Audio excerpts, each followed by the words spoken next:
semuanya, Assalamualaikum warahmatullahi wabarakatuh. Perkenalkan, nama saya Rizka Putri. Di sini saya akan sedikit berbagi cerita mengenai pembelajaran mata kuliah film dokumenter yang saya ambil di semester 5 ini. Nah, sebelum itu, gimana kabarnya kalian semua? Semoga kalian semua dalam keadaan sehat walafiat gitu ya teman-teman, dan dalam lindungan Allah Subhanahu wa taala. Amin. Nah, di sini saya akan sedikit bercerita mengenai gimana sih selama pelajaran 2 SKS film dokumenter di hari kedua kali ini gitu ya. Dan banyak hal yang dapat saya ambil gitu ya, dari mulai sejarah, unsur, tahapan, produksi dan lain sebagainya gitu.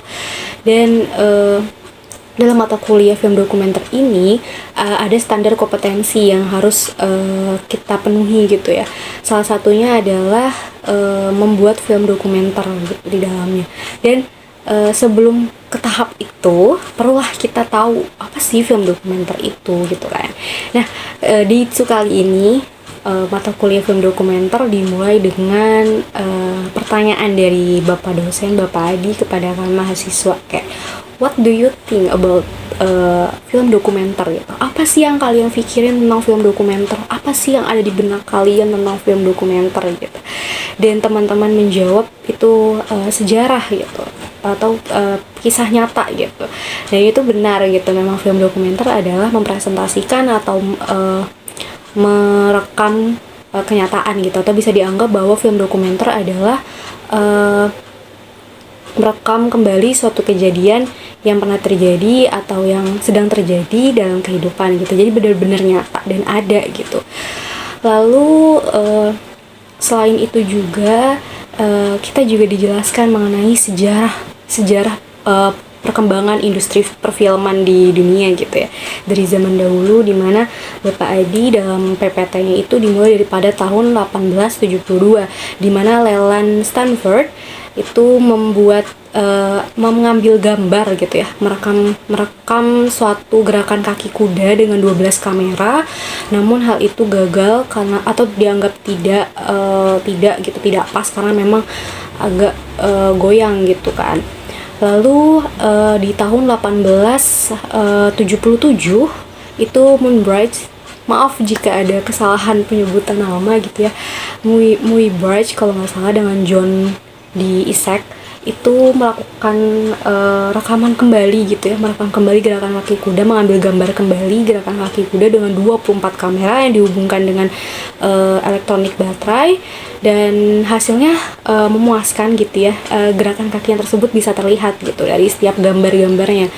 Lalu pada tahun 1882 itu disempurnakan kembali oleh Jules Murray.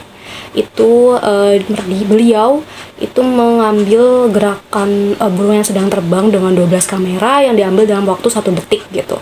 Itu cukup singkat ya teman-teman. Lalu setelah itu ada pada tahun 1888 di mana Louis Le Prince itu melakukan menjadi sosok pertama yang melakukan rekaman atau mengambil rekaman dengan kamera film gitu. Dan beliau juga memiliki salah satu karya yang berjudul Rowdy Garden Scene gitu. Dan itu menjadi film dokumenter pertama yang diambil dengan kamera film gitu. Lalu pada tahun 1895 di mana Lumiere bersaudara membuat film dokumenter dengan proyektor bikinan mereka sendiri gitu ya, dan proyektor tersebut menjadi cikal bakal dalam proyektor modern gitu. Dan saat di masa Lumiere bersaudara inilah gitu, era film komersial mulai berkembang, dan Lumiere bersaudara menjadi pelopor awal dalam adanya bioskop keliling gitu. Nah, selain itu juga Lumiere bersaudara ini kan menjadi pelopor awal dalam bioskop keliling yang menampilkan film-film dokumenter atau film-film non fiksi dengan durasi yang pendek. Nah, setelah itu setelah sejarah dari perkembangan industri perfilm di dunia dari zaman dahulu, lalu sampai saat ini banyak sekali kita temukan gitu ya perbedaan dari film-film zaman dahulu sampai film saat ini gitu ya, dari segi syuting mungkin, atau dari segi pengambilan gambar dan sebagainya. Seperti pada zaman dahulu itu antara pengambilan adegan dengan voice, suara itu diambil secara terpisah gitu. Jadi setelah merekam adegan, maka para pemain mulai melakukan rekaman suara gitu. Jadi kerjanya 2 kali gitu, berbeda dengan saat ini yang memang bisa dilakukan dengan bersamaan gitu kan. Lalu setelah itu ada hal yang harus kita perhatikan gitu dalam pembuatan film dokumenter. Yang pertama ada data. Nah, data ini memang sangat penting gitu dalam pembuatan film dokumenter, di mana film dokumenter itu adalah film yang berdasarkan dengan kenyataan, kisah nyata gitu ya. Dan data yang aktual, data yang dipertanyakan dan dapat dipertanggungjawabkan ya itu data yang bisa digunakan untuk pembuatan film dokumenter gitu ya. Lalu adanya observasi gitu yang bisa dilakukan oleh para sutradara atau hal yang terlibat, orang-orang yang terlibat gitu ya, untuk mengetahui dan lebih mendapatkan informasi yang lebih baik untuk pembuatan film dokumenter gitu. Lalu selain ada beberapa hal tersebut, ada juga jenis-jenis dalam film dokumenter gitu. Yang pertama ada dokudrama, lalu yang kedua ada semi dokumenter, yang ketiga itu ada film faktual, lalu ada film etnografik, lalu ada film propaganda, dan yang terakhir ada sinema viret. Setelah jenis-jenis dari film dokumenter itu, jadi dalam film dokumenter itu ada yang pakai naskah, ada yang nggak pakai naskah teman-teman. Nah, yang pakai naskah itu contohnya tuh seperti film biografi, film dokumenter tentang proses kejadian suatu atau tentang perang gitu, itu menggunakan naskah. Nah, sedangkan yang tidak menggunakan naskah itu seperti film adventure, petualangan, demonstrasi, dan lain-lain. Dan ada unsur-unsur dalam pembuatan film dokumenter ini itu ada visual, ada verbal, terus ada mode ilustratif, ada mode asosiatif, dan lain-lainnya. Dan tahapan dalam proses pembuatan film dokumentasi atau film dokumenter ini itu ada 3. Yang pertama ada produksi, dan pasca produksi. Praproduksi itu meliputi segala hal yang di awal seperti naskah, skrip, sama aja sih sebenarnya naskah, skrip, terus adegan, maksudnya tokoh-tokohnya, terus alur ceritanya dan lain sebagainya itu berada di ada di produksi. Lalu di produksinya itu kita mulai syuting gitu, pengambilan gambar, musik, suara, dan lain sebagainya itu di produksi. Lalu yang ketiga di pasca produksi adalah editing. Itu kayak ribet gitu ya masa-masa editing tuh, dan prosesnya cukup lama gitu.